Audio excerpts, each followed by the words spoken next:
This is the latest edition of Front Up, and I'm Whitey Willauer, and I've got a great guest today, David Goodman. David, welcome to the show again. How you doing, Whitey? Good to see you.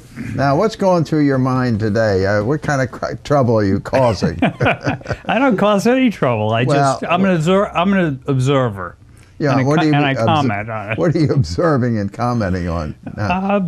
Lots of things. I'm excited about town meetings coming. I mean, not that it's exciting to be there usually, but I love the fact that we get the choice to make decisions on what happens in our lives, and I am, I think about that a lot. I write about that a lot, hoping people will show up to town meeting and do their part, which is pretty minimal. I mean, It doesn't take much to do this, and the thing that really bothers me the most is people that are in their 20s, 30s, 40s that have families that are growing up here and growing here, don't get involved. And yet they complain about things, but they don't do what's necessary to change them. They don't participate. Yeah. It doesn't take much. All you have to do is show up.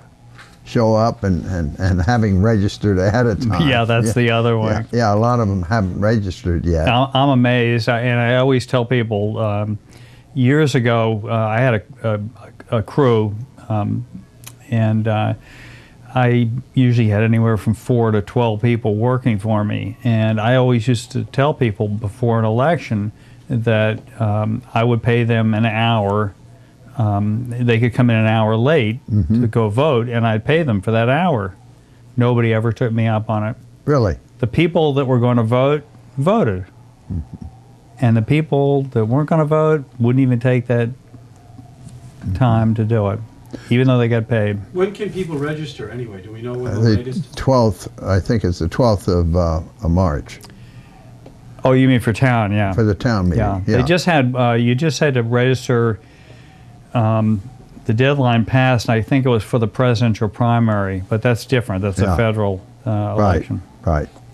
So what issues do you anticipate are going to be controversial at the annual town meeting? Well, obviously the wind turbine, and I think that, I don't know if it's going to be controversial, but I am happy to see that Catherine Stover has a couple of articles there about that it's going to hopefully slow down the people from the Sconset Beach Preservation Fund from the ridiculous ideas that they have that money can conquer nature. Those are two of the bigger ones. Also, there's the possible renovation of the old police station and fire station, which I have to tell you, I was just saying to Gino earlier that on Tuesday, Libby Gibson was at the Nantucket Town Association and made a tremendous presentation about the whole plan. And to be honest, I'm for the idea. I know a lot of people probably, dislike the idea of spending more money, but it's something we need, I think. I think we need to keep people in our government downtown, not all of them, but a lot of them. And I think we just flat out need to have that space, and that should be ours. Some people have the idea that we should sell the land or whatever and reap those so-called benefits. I think that's a terrible idea. I'd hate to see a T-shirt shop next to the town accounting building. Well, they're going to move the people out of the Mooney building, which is across the street, which is, I guess, the finance department now, and bring them over to the old police station, which is the old fire station. Yeah, and I'll tell you, the Mooney building, as you well know, is like a rabbit warren. I mean, it's I'm sure it's a neat old house, but it's certainly not good for government offices. No, it sure isn't. I mean, the floors are.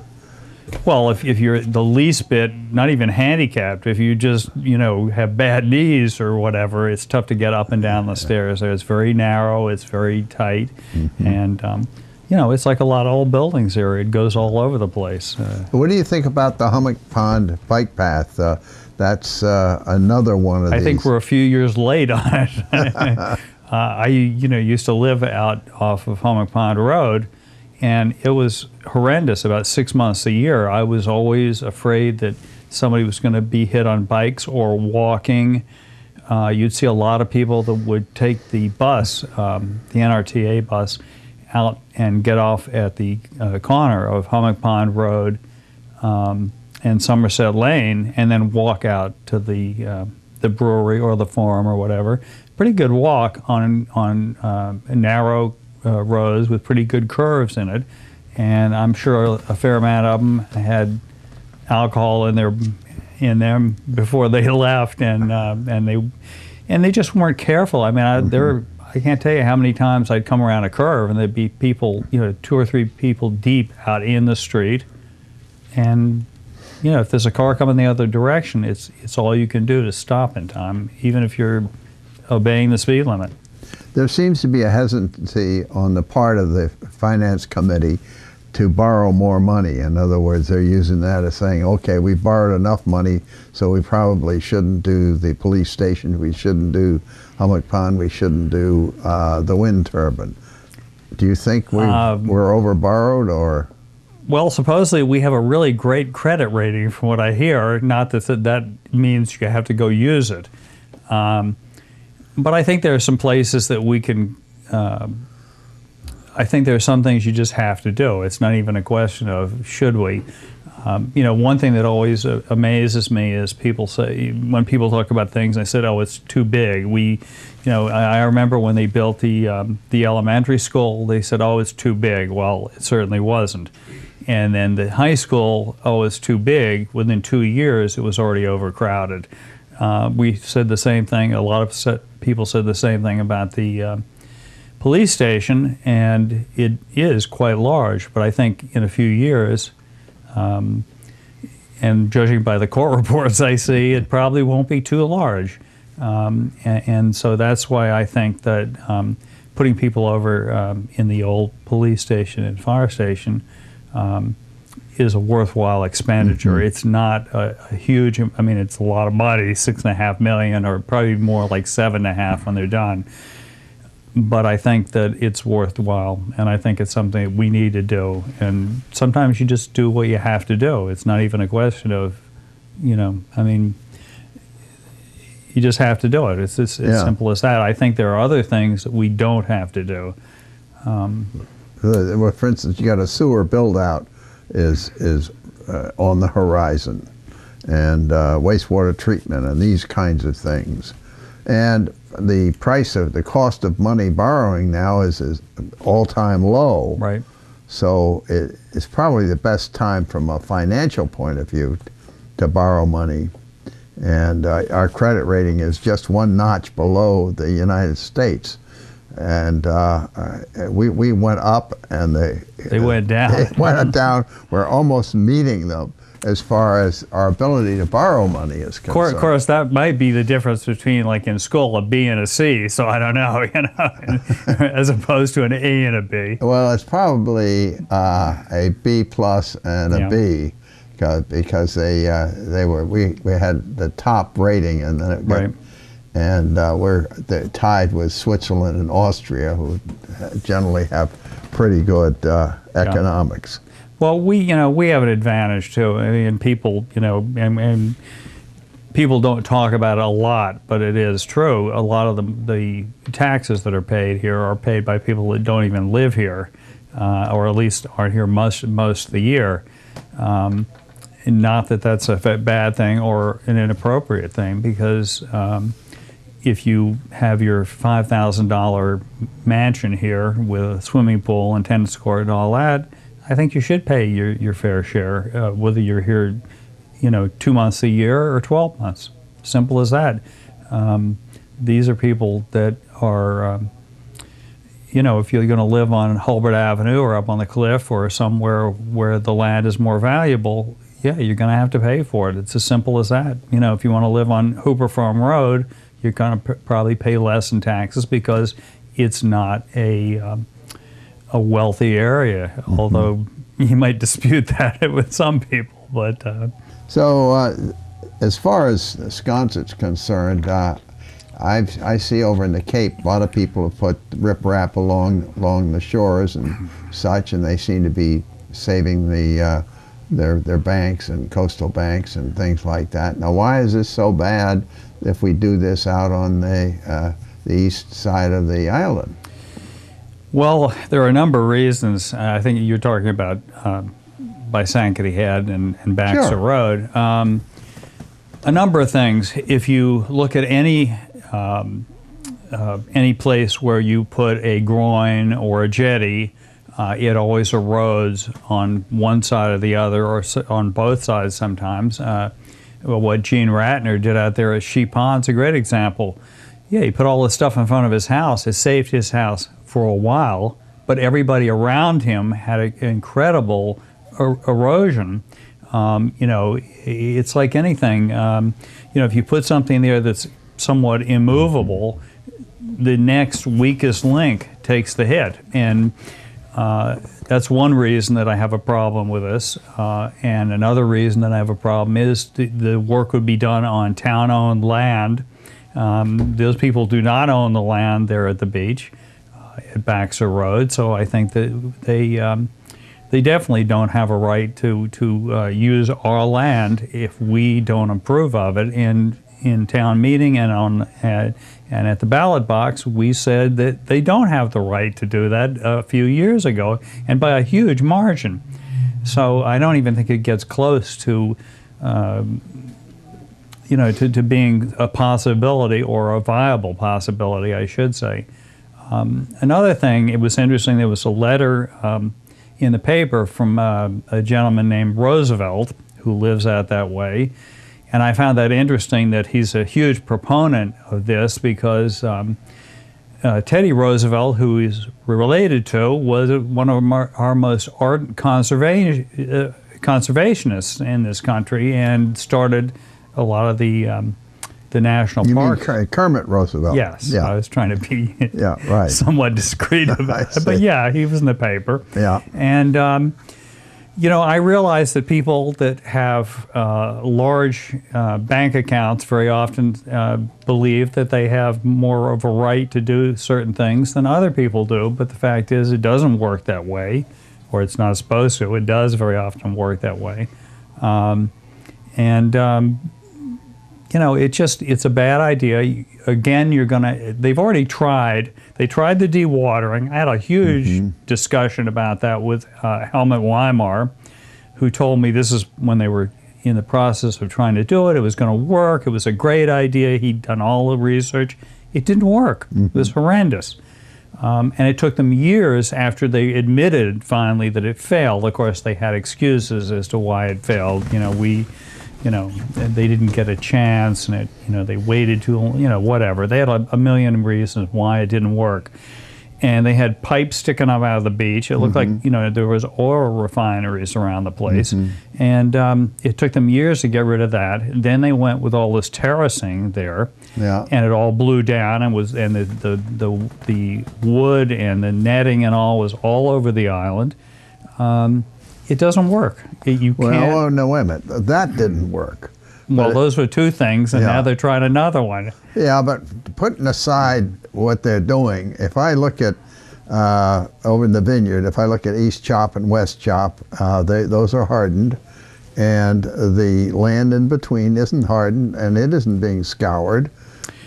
The vineyard is a lot different than we are from the point of view of they have a lot more rocky bottoms there and such, which we don't have. We don't have things like that. We have, you can walk around this island and basically count on a couple, on your hand how many rocks there are, let's say between Jetty's Beach and Dionis. I mean, big rocks. There's a few of them. Well, these are rocks that they put down. No, I know, but what I'm saying is the bottom, not where they put rocks in between them, there's a lot of rocky terrain there, or ocean bottom, that we don't have. Ours is, we're sand. That's all we are, pretty much.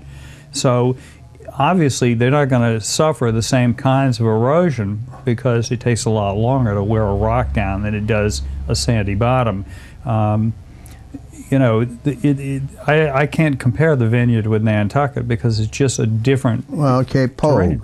Cape Pogue has got sand all around it, and it seems to be doing all right with riprap around it. You can say, you know, the jetties are doing fine too, but the fact is that there is erosion at each edge where it meets, and if you look, like I said, if you look at what's gone on, great example, flying off the island sometime, take a look as you look down the North Shore and you see all these groins and things that people have put out along there, and everywhere they put them out, there's erosion on either side. It's not even, you know, I don't have to look at the vineyard. I can look at Nantucket because that's closer to what we're talking about. Well, there's about 1.5 miles of the North Shore that has different types of hardening on it, and you don't see the scouring on either side of it. The only places I can think of where that's like that is where they have an entire barrier there. It's not a groin. It's like, what's his name? I can't think of the gentleman's name right now. It's right past Maxie's Pond. He's got its total armoring on the sort of cliff there in front of him, and yeah, but the water's right up to the armoring too. There used to be a beach there because I fished it for 40 years, and now there's no beach there. I mean, look, you know, it works if you hard armor the entire island all the way around. No, you wouldn't see anything, any erosion, because all the sand would be gone and the rocks would be. And I see down in Bermuda you have these little sandy beaches, and then you've got two rock outcroppings there, and the sand stays there in between. It may work there, but, and you know, and I can give you an example. A great example is when the people at the Sconset Beach people first started this whole thing. They had a meeting out there at the church in Sconset, the chapel, and they had quite a presentation. I remember they were talking. They had the people there that were going to do the, you know, dumping the sand. They were going to pump the sand and dump that. Well, just an example. And they talked about how they'd done work on Fire Island. And I know the situation pretty well at Fire Island because I went there every summer of my life till I moved here. My great-grandfather had a house there. And the place where they did this beach reclamation, they like to call it, they put jetties out and they filled it up with sand. It's a place called Ocean Beach. It's the only incorporated village on Fire Island. It's the most eroded place. The beach right next to